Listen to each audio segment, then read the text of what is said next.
हम सब अपने जीवन में कुछ ना कुछ सपने देखते हैं। कुछ लोग साधारण जीवन पाकर भी खुश हैं, वहीं कुछ लोग असाधारण बनकर समाज के लिए अपनी एक मिसाल कायम करना चाहते हैं। बीता हुआ कल तो कोई नहीं बदल सकता, लेकिन आने वाला कल ज़रूर बदल सकते हैं। अपने सपनों को हासिल करने के लिए सिर्फ कड़ी मेहनत ही नहीं, मानसिक और शारीरिक रूप से मजबूत बनना पड़ता है, ताकि अपने लक्ष्य के रास्ते में आने वाली सभी कठिनाइयों को हम हरा सकें।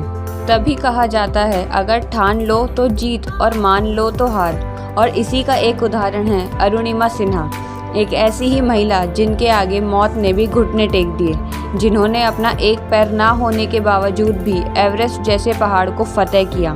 तो आइए जानते हैं अरुणिमा सिन्हा के जीवन के संघर्ष के बारे में। अरुणिमा का जन्म 1988 में उत्तर प्रदेश के अंबेडकर नगर में हुआ। इनके पिता आर्मी में इंजीनियर थे। इनकी माता मेडिकल डिपार्टमेंट में सुपरवाइज़र थीं। इनकी एक बड़ी बहन और एक छोटा भाई था। जब अरुणिमा 3 साल की थीं तब इनके पिता की मृत्यु हो गई, जिसके बाद इनके जीजाजी ने इनके परिवार का पालन पोषण किया।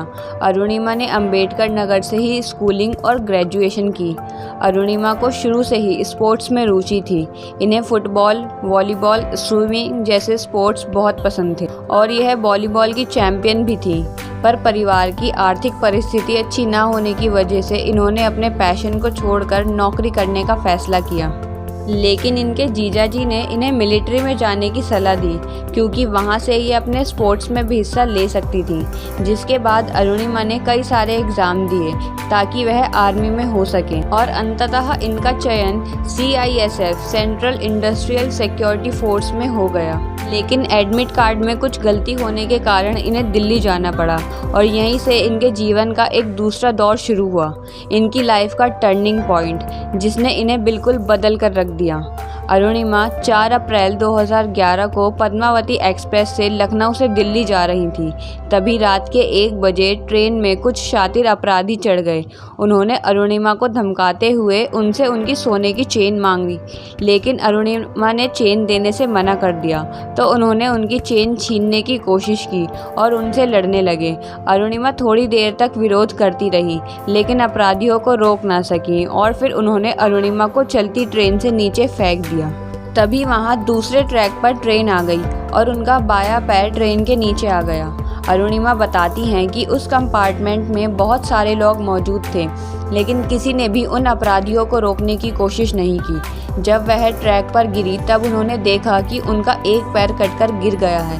वह पूरी रात ट्रैक पर चिल्लाती रही, लेकिन कोई उन्हें बचाने नहीं आया। यहाँ तक कि ट्रैक पर मौजूद चूहे उनके कटे हुए पैर को कुतरने लगे। वह होश में थी पर कुछ कर नहीं सकती थी। उनकी बॉडी ने काम करना बंद कर दिया था और ऐसी असहाय अवस्था में भी पूरी रात ट्रैक पर तड़पती रहीं।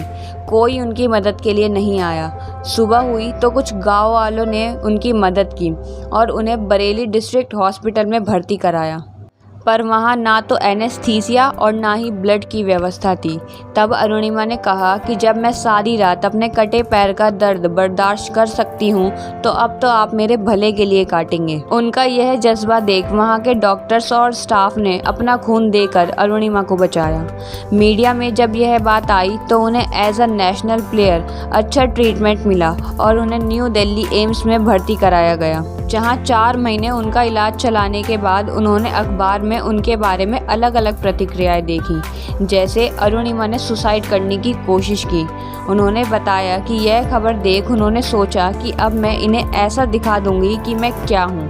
और तभी पेपर में एक आर्टिकल पर माउंटेनियर की फ़ोटो देख उन्होंने दृढ़ निश्चय किया कि उन्हें माउंटेनियर बनना है और माउंट एवरेस्ट फतेह करना है। और इसकी सही गाइडेंस के लिए वह बछेंद्री पाल के पास गई, जो माउंट एवरेस्ट पर चढ़ने वाली पहली भारतीय महिला हैं। जब बछेंद्री पाल ने अरुणिमा को देखा तो उन्होंने कहा कि तुम ऐसी हालत में भी माउंट एवरेस्ट पर चढ़ने की सोच रही हो, तो तुमने अपने आप ही उसे फतेह कर लिया है। अब तो बस लोगों को दिखाना है।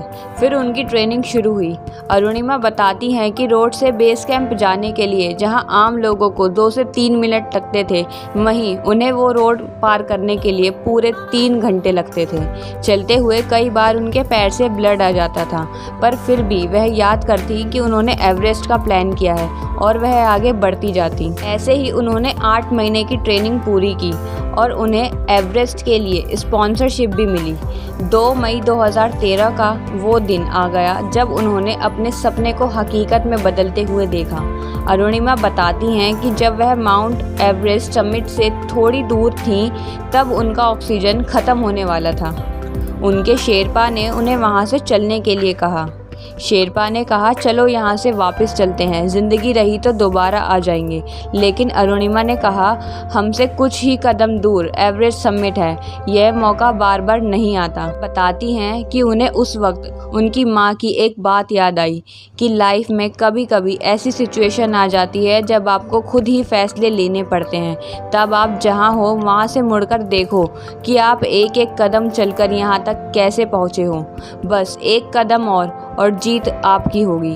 तभी वह आगे बढ़ी और 2 घंटे बाद एवरेस्ट के टॉप पर पहुंच गईं। उनके शेरपा ने अरुणिमा की वीडियो बनाई, जिसे आप YouTube पर भी देख सकते हैं। अरुणिमा का कहना था कि अगर वह जिंदा वापस नहीं भी लौटी तो उनका वीडियो देश के यूथ तक पहुंच जाएगा, क्योंकि वह चाहती थी कि लोग देखें कि अगर अरुणिमा ऐसा कर सकती है तो कोई भी कर सकता है।